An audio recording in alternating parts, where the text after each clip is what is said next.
So this is my analysis of the world's largest rope swing video. Stephen Tellickson, that's me. Um, so in order to do this analysis, I had to make some initial assumptions. So basically what I assumed is that the swinger doesn't jump, that they start from a zero momentum position, so they have a zero initial velocity. That the rope is parallel to the ground when they start swinging, and then the swinger is 68 kilograms, which is about an average mass for a person, 150 pounds or so. I also assumed that friction was negligible and therefore air resistance negligible. I assumed that the swinger only travels in one plane, which in my model's case was the XY plane. And I assumed that all energies other than gravitational potential, kinetic energy, were negligible in this model. Infinite terminal velocity, again, that goes with the friction thing. Swinger traveled along a perfect half circle. I know that's not entirely correct in the real system, but I'm assuming that is much more practical to model. Also, I assume that the spring constant of the rope that the swinger is on is 10,000 newtons per meter. I assume that because I looked up, they said they used climbing rope in the video, so I looked up the average spring constant for a climbing rope, and it was around there. So I tried this, and the stretch was about 10 feet or 2.5 meters, which is about right for climbing rope at about 40 meters. Moving on, let's dive right into the calculations here. So I determined the speed of the jumper at the bottom of the swing. I just used energy principle. Initial energy is only gravitational potential, and then final energy is gravitational potential and kinetic. And also, if you need to see these calculations for any longer, if you want to go through them and double check me, you can pause the video at any point. Tension and rope at the bottom of the swing. I use the tension equation. Tension is the sum of the other forces. So that's centripetal force and then gravitational force. So 2,000 newtons.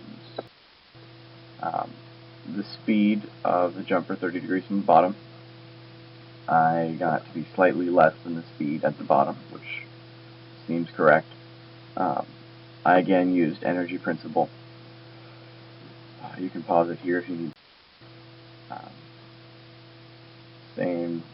Same thing. I used the same equation for tension, and I got a number slightly less than what was at the bottom, which seems right. Stretch of rope at the bottom of the swing, I got to be a little over 2.5 meters. I used this equation, delta L equals LMG over K. I derived that from the Young's modulus equation. If you'd like to know exactly how I derived that, you can leave me a comment or shoot me an email, or if you know me, ask me personally, whatever, and I'll be glad to explain it. Basically, it's delta L equals L times force over K. So, also 30 degrees from the bottom, I use the same equation, delta L equals L times force over K, and I got slightly less, so that seemed correct to me. Yeah, so now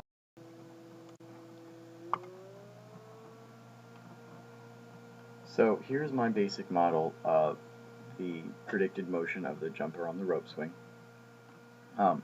As you can see, I modeled the jumper as a cylinder in the direction of the rope because I thought that would be the most realistic. The arrows. The darker blue arrow is Fnet parallel to the direction of movement. The lighter blue arrow is Fnet perpendicular to the direction of movement. As you can see at the bottom right there is where Fnet perpendicular is greatest. That means the tension is greatest because the tension is the force pushing, or I guess pulling, in the opposite direction, or in the perpendicular direction. The speed is the greatest at the bottom as well, because that is at the moment of impulse of the parallel component of net force, just before the parallel component starts to point in the opposite direction of motion.